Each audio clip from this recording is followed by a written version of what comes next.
Hey everyone. So I had some time to kill basically, and I just thought I'd start talking at the camera and see where it goes. I guess there are a few things that have been kind of floating around in my mind recently.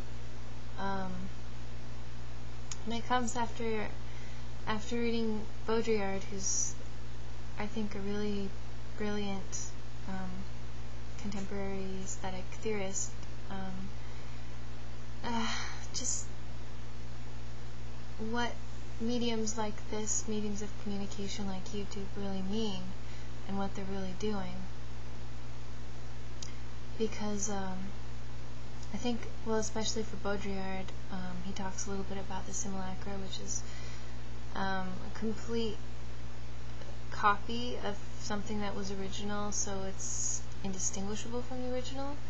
Correct me if I'm wrong, but so something like talking face to face and then watching someone talk on YouTube eventually start to mean the same thing.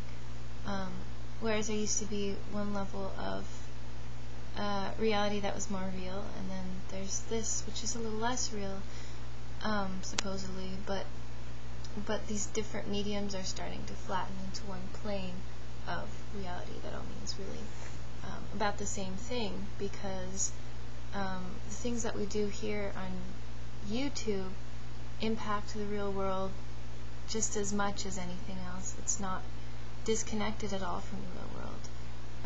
In fact, people who make videos on here oftentimes become famous for whatever they do, whether it's making music or just entertaining people. So it's just a very interesting form of expression. And so I just wanted to see basically what you guys thought about that. And I mean, to what extent, when you watch someone's video, to what extent do you feel like you're sitting next to them and listening to them talk?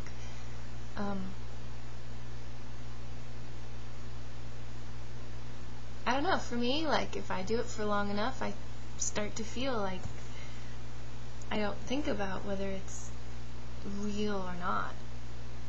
But I think it's kind of an important distinction to try to make.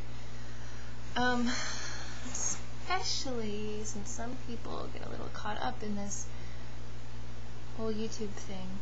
I mean, it's kind of interesting because if you make videos after a while, you start to become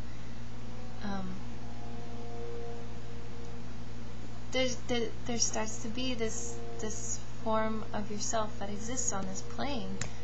And I mean, truth be told, the people who make videos are only putting forth certain information, and it's just framed within this little box, and the people watching the videos can only see what the people who are making the videos present. And people were a little less skeptical at first, back when Lonely Girl was popular, and they believed her. They watched it and they thought what they saw was real. But then they figured out they can't trust what they see so much. And I think that is at least one of the important distinctions to make between YouTube and reality. I mean, of course, I hesitate to use a word like that, and of course there are still plenty of ways to be fooled in reality, interacting with people in the physical world. There's still plenty of information that people can withhold, and when it comes down to it, all forms of communication are really done through some kind of medium.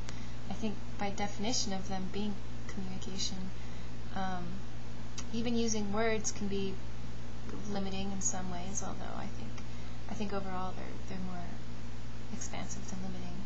But I think I've gone over this at some point. But my point is, to what extent do you think that this is real, and do you think that we're headed toward a total, I guess, annihilation of the difference between so-called reality and technological forms of expression.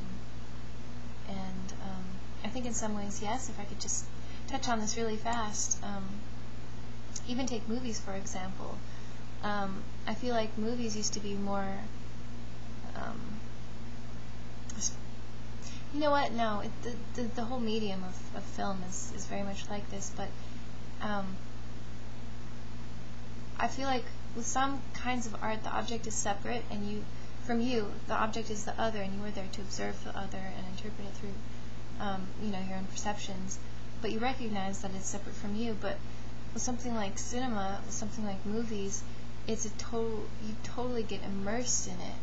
And especially now, the cuts are so fast that you don't even have time to think about anything, really. It carries you from one scene to another. And it's becoming closer. I mean, it's really not like reality at all, but even the pattern of cuts is it's following the 1/f pattern, which is called pink noise, which is sort of imitating this natural sort of rhythm. I think it could have been the natural rhythm of the human brain waves. I'm wrong about that, but look it up. It's very interesting. Anyway, where I'm going with that is that all forms of expression are going toward this mimicking of reality, simulacra. And I'm not saying it's a bad thing, but I'm saying that YouTube is certainly a step in that direction. So tell me what you think about YouTube and your experience with YouTube and all that good stuff. Alright, I'll talk to you later.